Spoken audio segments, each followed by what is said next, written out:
नमस्कार।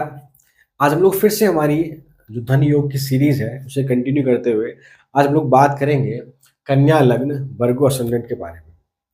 इससे पहले हम लोग वीडियोस बना चुके हैं मेष लग्न से लेके सिंह लग्न तक।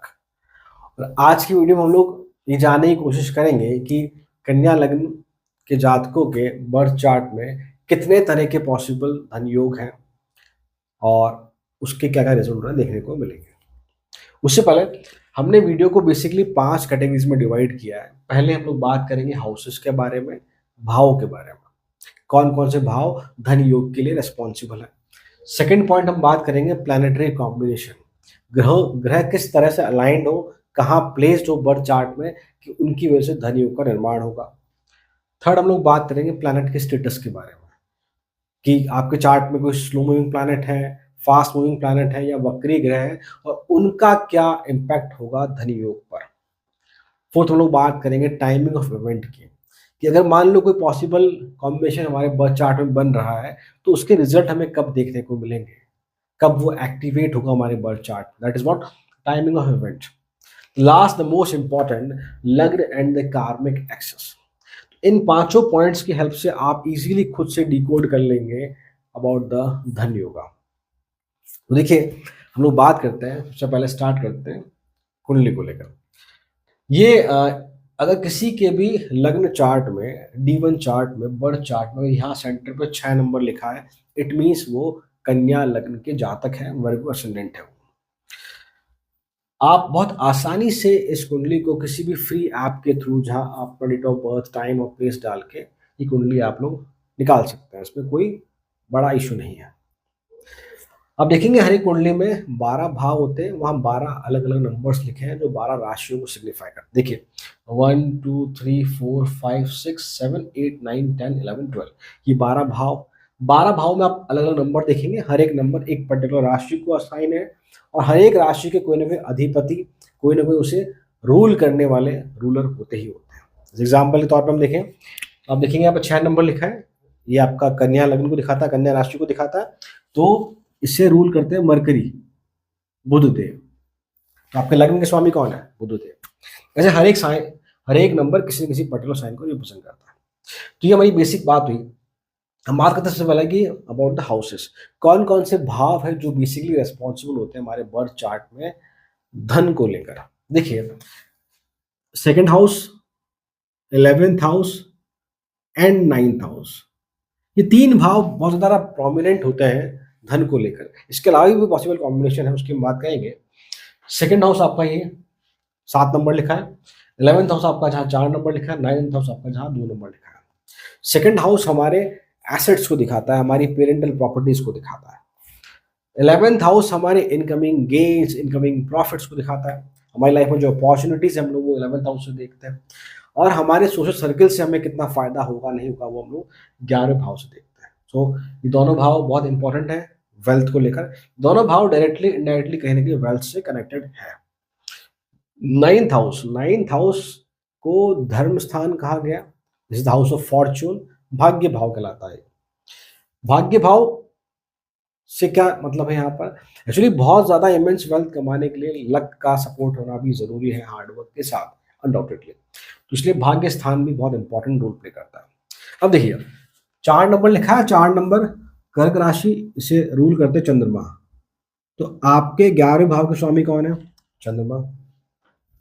7 नंबर लिखा है, ये आपके तुला राशि, इसे रूल करते हैं आपके वीनस, शुक्रदेव। और 9th हाउस में 2 नंबर लिखा है, वृषभ राशि, इसे भी रूल करते हैं आपके वीनस, शुक्रदेव। तो पहली इंपॉर्टेंट चीज क्या समझ में आती है कि कन्या लग्न में Venus is very very very important. शुक्र का प्लेसमेंट काफी हद तक चीजें डिसाइड करेगा कि वेल्थ की डायरेक्शन क्या हो, अनडाउटेडली। तो ये हमने बात करी फर्स्ट। अब बात करते हैं प्लैनेटरी कॉम्बिनेशन की, ऐसे कौन से कॉम्बिनेशन हो इनके आपस में जिससे ये धन योग को सिग्निफाई करता हो। देखिए यदि मान लीजिए आपके सेकंड लॉर्ड्स, दूसरे भाव के स्वामी 11वें भाव में बैठ जाए चंद्रमा के साथ, मतलब कि वीनस यहाँ आ जाए आपके बर्थ चार्ट में, निटल चार्ट में, कि शुक्र और चंद्रमा दोनों साथ में बैठे हों, तो ये आपके लाइफ में एक वेल्थ योग बनता है आपके बर्थ चार्ट में। सिमिलरली अगर चंद्रमा यहाँ बैठ जाए वीनस के साथ, वीनस और मून दोनों साथ में हो दूसरे भाव में, तब भी ये वेल्थ योग का निर्माण करता है। साथ ही आप देखेंगे कि अगर मान लो हमने कहा कि वीनस 11वां में बैठा है, चंद्रमा के साथ यदि वीनस भी 11वां में बैठ गया है, ये एक स्ट्रॉन्ग वेल्थ योग है। कारण क्या है कि आपका भाग्येश भी यहाँ बैठ गया, आपका धनेश भी यहाँ बैठ गया, मतलब कि जो धन भाव है उसका स्वामी भी यहाँ बैठ गया और भाग्य भाव का स्वामी भी यहाँ बैठ गया। तो वीनस एंड मून अगर साथ में है, किसी प्रकार का एफ्लिक्शन नहीं है, कोई राहु केतु का इन्वॉल्वमेंट नहीं है, तो डेफिनेटली ये आपको अच्छी खासी वेल्थ जनरेट करके देगा ही देगा। This is the one of the best placement for कन्या लग्न। एक चीज है, तो ये हमने बात करी कुछ प्लैनेटरी कॉम्बिनेशन की। इसके अलावा एक चीज देखिए, जैसे हम बात करें, आपके 7th लॉर्ड जुपिटर है, 12 नंबर की राशि लिखिए, और चौथे भाव के स्वामी का कुछ जुपिटर है, 9 नंबर की राशि धनु राशि, ये जुपिटर, और 7th लॉर्ड आपके ये भी जुपिटर, धनु और मीन राशि। तो क्या मतलब इसका, यदि मान लीजिए आपके बर्थ चार्ट में जुपिटर यहाँ बैठ जाए साथ में चंद्रमा के साथ, तो ये पॉसिबल कॉम्बिनेशन हो। एक कॉम्बिनेशन ये हो कि चंद्रमा यहाँ बैठ जाए जुपिटर के साथ चौथे भाव में। सुनना, आपके बर्थ चार्ट में जुपिटर चंद्रमा यहाँ बैठ जाए, तो यहाँ पर क्या है कि जुपिटर एग्जॉल्टेड है और चंद्रमा स्वराशि में है, जुपिटर उच्च के हो गए। और यहाँ आप देखेंगे तो जुपिटर स्वराशि है, चंद्रमा कालपुरुषी कुंडली के हिसाब से चौथे भाव में है, जहाँ वो कंफर्टेबल है, जहाँ वो कंफर्टेबल है, अच्छी खासी उनके पास डायरेक्शनल स्ट्रेंथ है। तो अगर ये दोनों कॉम्बिनेशन अगर बन रहे हैं, स्पेशली मैं 11th हाउस पर फोकस करूंगा, ठीक है, मैं इसे इग्नोर नहीं कर रहा, ये भी अच्छा कॉम्बिनेशन है। अगर ये बन रहा है तो जुपिटर एंड मून कंजंक्शन साथ में, जुपिटर और आपके चंद्र देव की युति बन रही है, इसे बोलते हैं गज केसरी योग, इसे बोलते हैं गज केसरी योग, गज केसरी योग।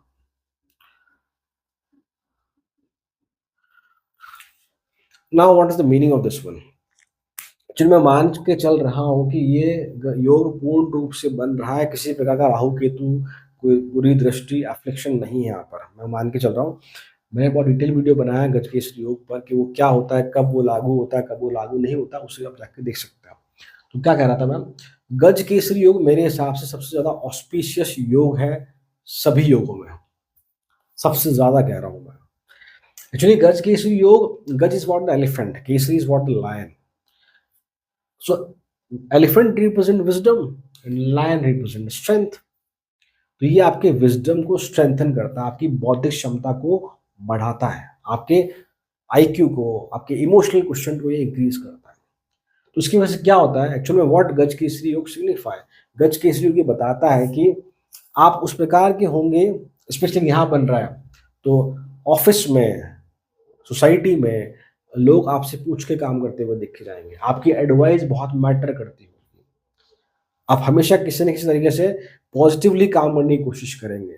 तो ये इस प्रकार से है कि आपके चले जाने के बाद भी लोग आपको आपके अच्छे कर्मों की वजह से याद करेंगे। दैट इज द गज केसरी योगा।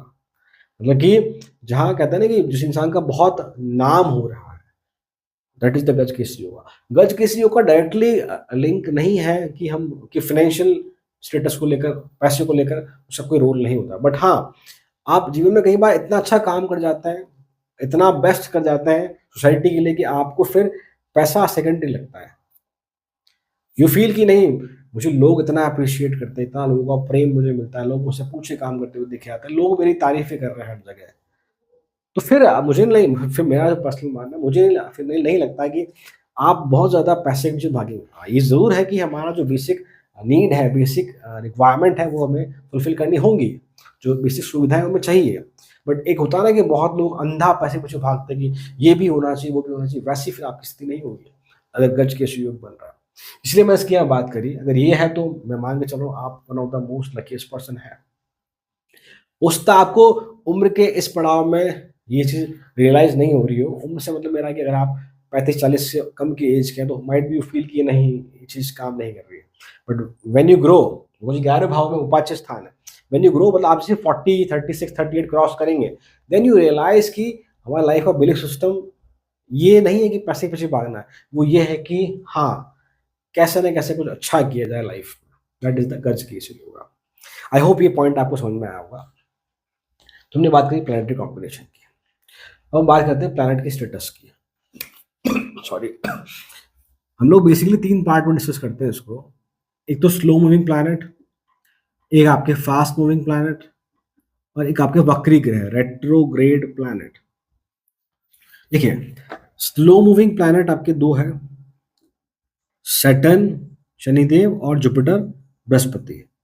वहीं आपके फास्ट मूविंग प्लैनेट बाकी सारे आपके, जैसे हम लोग बात करें वीनस हो गया, Mars, Sun, Mercury, they all are fast moving planet. क्या मतलब है इनका? देखिए, शनिदेव एक राशि में लगभग 2.5 साल तक रहते हैं, तो वो डिसिप्लिन को रिप्रेजेंट करते हैं, वो डीले को रिप्रेजेंट करते हैं। जुपिटर भी एक राशि में 1 साल तक रहता है, विजडम को रिप्रेजेंट करते हैं। साथ ही ये दोनों ग्रह स्टेबिलिटी को भी रिप्रेजेंट करते हैं। लाइफ में स्टेबिलिटी के लिए काफी इंपॉर्टेंट रोल है सैटर्न जुपिटर का। वो डिपेंड करता है आपके चार्ट में सैटर्न जुपिटर कहाँ बैठे हैं, उस भाव की स्टेबिलिटी काफी हद तक इन पर डिपेंड करेगी। ये आपके स्लो मूविंग प्लैनेट्स हैं। अब क्या रोल है आप, जैसे मान लीजिए हमने कहा कि भाई सपोज कीजिए, मैं जुपिटर एग्जाम्पल ले रहा हूँ यहाँ पे। सपोज कीजिए आपके जुपिटर यहाँ बैठे हैं, जो कि आपके 4th हाउस और 7th हाउस के लॉर्ड है। अब एक पॉइंट और डिस्कस करेंगे हम लोग बाधक के बारे में, बाधक ग्रह के बारे में बात करेंगे। जुपिटर यहाँ बैठे हैं मान लीजिए, तो पहली बात क्या है कि चूंकि जुपिटर एक स्लो मूविंग प्लैनेट है, वो तो ये बताता है कि वेल्थ एक्यूमुलेशन में भी टाइम लगेगा। कैसे? मान लीजिए यहाँ अगर फास्ट मूविंग प्लैनेट होते, मान लीजिए चंद्रमा और वीनस साथ में होते हैं, या वीनस यहाँ बैठे होते हैं, शुक्र यहाँ बैठे होते, तो जहाँ हमें वेल्थ एक्यूमुलेट करने में मान लो 5 साल लग रहा है एक पर्टिकुलर वेल्थ को जनरेट करने में, अब जुपिटर यहाँ बैठे हैं तो वो वेल्थ जनरेट करने में आपको उसका 6 लगे, 7 साल लगे, because these are the slow moving planet. इनका इम्पैक्ट ये है। बट जो वेल्थ आप जनरेट करेंगे इनकी हेल्प से, वो सस्टेनेबल रहेगी, काफी समय तक आपके साथ साथ रहेगी। ये लॉन्ग टर्म जो गोल होता है ना, that is what Saturn and Jupiter, specially Saturn long term investment है सैटर्न। ध्यान रखिए इस चीज को। अगर बर्थ चार्ट कहीं बैठे, सुंदर भाव में बैठे, तो मान के चलिए उसका रिजल्ट आपको जरूर मिलेगा, but it will take time. ये बात। अब तो ये स्लो मूविंग की बात। फास्ट में मान लीजिए मैंने कहा कि वीनस यहाँ बैठे होते तो उसका आपको वेल्थ जनरेट आपके लिए ईजी होता, समय कम लगता। ईजी मतलब ये नहीं कह रहा है कि रातों रात जनरेट हो जाएगा, that is not. Time Spain की हम बात कर रहे हैं। जहां हमने जुपिटर के लिए कहा कि उसका आपको 6-7 साल लगे, उसका वीनस आप वही काम 3-4 साल 5 साल में कर लें। That is what the difference between these two. हम बात करते हैं वक्री ग्रह की। वक्री ग्रह जैसे कि मान लीजिए आपके बर्थ चार्ट में आपने कुंडली खोली और यहाँ जुपिटर के ऊपर आपको एक स्टार मिला, स्टार का सिंबल दिखा आपको। सो स्टार का सिंबल ये दिखा रहा है कि वो ग्रह आपके चार्ट में वक्री है। आपके बर्थ चार्ट में कोई भी प्लैनेट वक्री हो सकता है। वक्री ग्रह बेसिकली हमारे पास्ट लाइफ के, पिछले जन्मों के कार्मिक बैगेज को रिप्रेजेंट करता है, जो हम इस जन्म में अपने साथ लेके आए हैं। उस कार्मिक ऋण को हमें यहाँ चुकाना होगा। That is the simple meaning of sorry थोड़ी तबीयत सही नहीं है, simple meaning of retrograde planet. क्या मतलब? देखो इसका मतलब ये है कि जब कोई ग्रह वक्री होता, चलो मान लो वक्री ग्रह 11 भाव में बैठा, सपोज कीजिए कोई भी होता, मैं किसी पर्टिकुलर की बात नहीं कर रहा जुपिटर की, तो अब आप 11 भाव किसको रिप्रेजेंट करता है? हमारे इनकमिंग गेन्स को, हमारी लाइफ में अपॉर्चुनिटीज को। और अगर वेल्थ के हिसाब से बात करूं तो ये इनकमिंग हाउस है, प्रॉफिट कैसे कैसे हमारे जीवन में आएगा उसको हम 11 भाव से देखते हैं। तो अब यहाँ ये दिखाता है कि 11वें भाव की, हाँ 11वें भाव जिन चीज़ों को रिप्रेजेंट करता है, प्रॉफिट को रिप्रेजेंट करता है। तो हम अब किसी भी चीज़ में, मान लो मैं किसी एक पर्टिकुलर एक्स कंपनी में, एक एक्स एमएनसी में काम कर रहा हूँ मान लीजिए, तो 11th हाउस एमएनसी को भी रिप्रेजेंट करता है, बड़े ऑर्गेनाइजेशन को भी रिप्रेजेंट करता है। तो अब मैं उस जब कंपनी में काम कर रहा हूँ तो मैं मेरा बेस्ट देने की कोशिश करूंगा।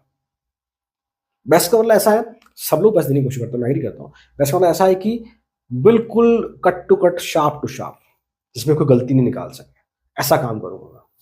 मैं परफेक्शन को चेज करूंगा, मैं इन डेप्थ चला जाऊंगा चीज़ों में। मुझे कोई भी टास्क दिया गया तो मैं उसको ऐसे करने की कोशिश करूंगा कि नहीं, मुझसे अच्छा कोई इसको नहीं कर पाए फ्यूचर में, इसमें और पॉसिबिलिटी ना हो, और कुछ कमियां निकालने की बात ना आए, या और बस जो मैंने कर दिया वो फाइनल, बस दैट्स ऑल। तो फिर हम उसमें बहुत ज़्यादा एनर्जी लगाते हैं, तो हमें फिर जो रिजल्ट मिलता है वो डिले हो जाता है। आप परफेक्शन को चेज कर रहे हो। तो वही मैं कह रहा हूँ कि अगर वक्री है तो अब आपको रिजल्ट तो मिलेंगे, 11 भाव में रिजल्ट तो मिलेंगे आपको, बट कुछ समय लगेगा। तो मतलब क्या है, मान लीजिए जुपिटर पहले अकेले थे, अकेले से मतलब मेरा वक्री नहीं थे, सपोज कीजिए किसी के चार्ट में जुपिटर वक्री नहीं है, उसका मतलब वो अगर वेल्थ 5 साल में जनरेट करता है तो अब जुपिटर रेट्रोग्रेड तो अब आप वही सेम वेल्थ आपको जनरेट करने में 6, 7, 8 साल भी लग सकता है। बट फिर से कहूँगा, रेट्रोग्रेड प्लैनेट हो और स्लो मूविंग प्लैनेट हो, तो ये दिखाता है कि जो आप जनरेट करेंगे, जो आप अर्न करेंगे, चाहे वो पैसा हो, चाहे वो नॉलेज हो, वो लॉन्ग लास्टिंग रहेगी हमेशा आपके साथ। लोग आपको एक समय के बाद उससे जानेंगे आपको। Remember that thing, mark my word. ये हमने बात करी। अब हमने एक बात कही थी कि बाधक ग्रह, ये आपकी द्विस्वभावी राशि है। राशियों को बेसिकली 3 तरह से कैटेगराइज किया गया है: द्विस्वभावी, डुअल साइन, स्थिर फिक्स साइन, और एक आपका चर राशि, मूवेबल साइन। तो ये जो आपकी राशि है, कन्या राशि जो है, ये द्विस्वभावी राशि है, डुअल साइन है। तो डुअल साइन, और तो ऑब्वियसली डुअल लग्न हो गया, डुअल असेंडेंट हो गया आपका। तो ये द्विस्वभावी लग्न है, तो इसमें जो सप्तम भाव होता है, उसका जो स्वामी होता है, वो बनता है हमारे बर्थ चार्ट में क्या? बाधक। बर्थ चार्ट में हमारे वो बाधक बनता है। तो इस चार्ट में जुपिटर जो है वो बाधक है। तो फिर मैंने जो योग बताया जुपिटर के, वो क्या फलित होंगे? बिल्कुल होंगे वो, बिल्कुल होंगे वो। बस आपको कुछ चीज़ें और देखनी होंगी। पहली चीज़ ये देखें कि मान लीजिए जुपिटर यहीं बैठे, सपोज 7th हाउस में बैठे मान लीजिए, तो यहाँ मैरिज डिले को दिखाता है। पहली बात तो सुन के आपको ऐसा लग गया कि नहीं सटन होता है, वो नहीं, जुपिटर भी है। दूसरी बात ये है कि है ना,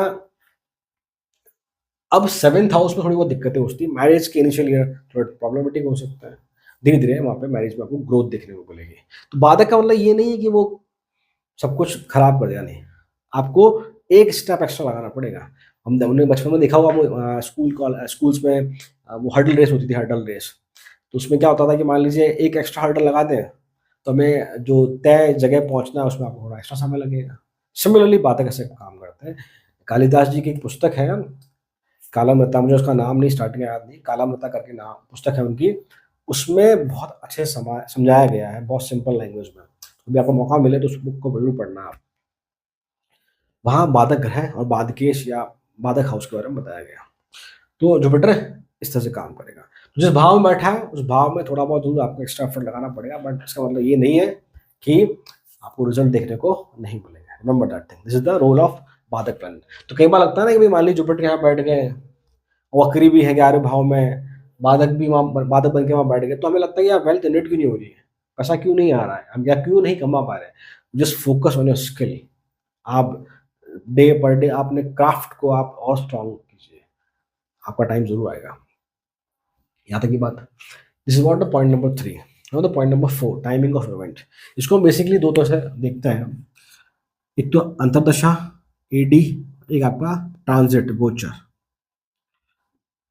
इसके अलावा एक चीज़ और चेक करें, अगर जो मैंने कॉम्बिनेशन बताया, अगर ये कॉम्बिनेशन आपका D9 में भी है, नवमाश में भी है, तो रिजल्ट आपको जल्दी और इफेक्टिव देखने को मिलेंगे। वैसे नवमाश भी जो होता है वो 36 साल के बाद एक्टिवेट होता है, बट ठीक है, फिर भी अब रिजल्ट आप देखेंगे कि हाँ आपको अच्छा फल मिल रहा है। अंतर्दशा, जैसे मान एग्जाम्पल के तौर पर मान लीजिए कि आपका जुपिटर का एग्जाम्पल फिर से लेता हूँ मैं। मान लीजिए आपके बर्थ चार्ट में, लग्न चार्ट जुपिटर 11वें भाव में। अब जब भी जुपिटर की दशा आएगी, आप थोड़ा वीनस को लिए एग्जाम्पल, वीनस लीजिए आप, बिकॉज वीनस आपका भाग्य भाव का स्वामी है। मान लीजिए वीनस यहाँ बैठे या फिर यहाँ बैठे, कोई फर्क नहीं पड़ता उससे। अब मान लीजिए वीनस चूंकि आपके स्टार्ट में बहुत योग कारक ग्रह भी बनते हैं, और दो इंपॉर्टेंट हाउस को रूल कर रहे हैं, सेकंड और 9th हाउस को। जब भी आपके जीवन में वीनस की दशा आती है, तो दशा जरूरी नहीं आपके, हाँ, सबके जीवन में सभी ग्रहों की आए, बट अंतर्दशा जरूर आती है। जब भी वीनस की अंतर्दशा या ट्रांजिट में, से मान लीजिए आपके बर्थ चार्ट में वीनस 9वें भाव में ही है, जब वीनस आपस गोचर करके आपस इसी भाव में आते हैं, जब भी आप, तो यू फील कि आपके पास अपॉर्चुनिटी ज़्यादा है, भाग्य भाव में आ रहे हैं। तो इसका मतलब ये है कि जहाँ आप पहले 4 इंटरव्यू दे रहे थे और एक ही क्लियर हुआ था, एग्जाम्पल के थ्रू मैं बता रहा हूँ आपको, एग्जाम्पल के फॉर्म में, मान लीजिए आप पहले 4 इंटरव्यू देते थे और एक ही क्लियर होता था। अब जब ये अंतर्दशा और ट्रांजिट जब आते हैं, यू फील कि अब आपके अपॉर्चुनिटी ज़्यादा है, मतलब कि 4 की जगह उसका आप 6 इंटरव्यू देने जा रहे हो, और उसका आप 1 की जगह आप 2 या 3 इंटरव्यू क्वालिफाई कर रहे हो। That is what the opportunity. Timing of event का मतलब ये नहीं होता कि आज की भाई कल से अंतर्दशा स्टार्ट हो रही है और कल ही वही पहाड़ खड़ा हो जाएगा रुपये का, ऐसा नहीं होता है। टाइमिंग ऑफ इवेंट का मतलब यह है कि अब आप एक फोकस हो जाएंगे, आप वेल्थ को लेकर, खैर इंसान वेल्थ को लेकर हमेशा फोकस होता है, बट एक होता है ना कि भाई हम किस डायरेक्शन में एफर्ट लगा रहे हैं, वो बहुत इंपॉर्टेंट रोल प्ले करता है। तो आप उस समय आप सही डायरेक्शन में एफर्ट लगाते हुए दिखेंगे, आपके सराउंडिंग में अपॉर्चुनिटी बढ़ती हुई दिखेगी। हाँ, ये है कि अगर मान लो बाकी चार्ट सपोर्ट नहीं करता है, तो हो सकता है कि हम अपॉर्चुनिटी उस समय हम ग्रैब ना कर पाएँ। हो सकता है कुछ फिज़िकल रीज़न की वजह से, हो सकता है कुछ मेंटल रीज़न की वजह से हमारे, ये चीज़ें और मैटर करती हैं। तो ये 2 इम्पोर्टेंट चीज़ें हैं। द लास्ट वन, लग्न एंड द कार्मिक एक्सेस। अब देखिए, मान लीजिए कि शुरू के जो हमने कॉम्बिनेशन की हमने बात करी, मान लीजिए हमारे बर्थ चार्ट पे कॉम्बिनेशन नहीं है, बट हमारा जो लग्न है, लग्न का स्वामी है, वो बहुत सुंदर स्थिति में है, बहुत अच्छी स्थिति में है। तो हमें, जैसे मान लीजिए कि यहाँ पे आपका लग्न मरकरी है, मान लीजिए मरकरी पहले भाव में ही है, या मरकरी 10th हाउस में आ गए, अपनी राशि में आ गए, या मरकरी 9th हाउस में आ गए, या वीनस के साथ कंजंक्ट होकर मरकरी। तो ये दिखाता है कि लग्न अगर स्ट्रॉन्ग, दिखाता है कि जो हमें बेसिक सुख सुविधाएं चाहिए जीवन में, वो सारी हमें मिल जाती है। वो मैटर करेगा कि वो समय कब आता है, वो सबके चार्ट में, या उसको एनालाइज करने के लिए हमें वो चार्ट दिखना पड़ता है। बट हाँ, वो समय जरूर आता है कि आप जीवन में जो भी बेसिक सुख सुविधाएं आपको चाहिए, वो सारी आपको मिलती हुई दिखी आती है। The most important, the karmic axis. Actually Rahu Ketu का जो प्लेसमेंट है, राहु केतु का जो प्लेसमेंट है, वो हमारे बर्थ चार्ट में कार्मिक एक्सेस को रिप्रेजेंट करता है, क्योंकि ये दोनों ग्रह ही है जो हमारे हर बार हमारे रीबर्थ का कार्ड बनता है। राहु जिस भी भाव में होता है हमारे बर्थ चार्ट में, राहु जिस भी भाव में है, वो दिखाता है कि हमारे पिछले जन्मों की बहुत सारी इच्छाएं थी जो हम पूरी नहीं कर पाए, तो अब वो भाव बताएगा हमारी जीवन की इच्छाएं क्या है। जैसे मान लीजिए कि राहु 10th हाउस पे है, तो वो दिखाता है कि हमारा सारा फोकस करियर पे ही है। वर्कहॉलिक बन जाते हैं हम लोग, बहुत 10-10 घंटे, 12-12, 15 घंटे हम लगातार काम करते हुए दिखे जाते हैं, ऐसा कुछ। सो राहु केतु एक्सिस बहुत इंपॉर्टेंट रोल प्ले करता है। ये एज ए एम्पलीफायर यहाँ काम करता है, यहाँ पर ये एज ए कैटलिस्ट काम करता है। एम्पलीफायर जो चीज़ों को बढ़ा दे, कैटलिस्ट का मतलब कि जो रिएक्शन में पार्टिसिपेट ना करे, बट फिर भी रेट ऑफ रिएक्शन को बढ़ा दे, साइंस के लैंग्वेज में।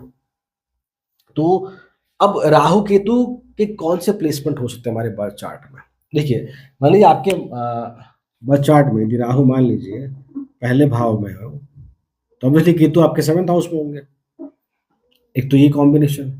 एक राहु आपके 10वें स्थान में हो, तो केतु आपके 4th हाउस में होंगे। एक अगर राहु आपके भाग्य भाव में हो, तो केतु आपके 3rd हाउस में होंगे।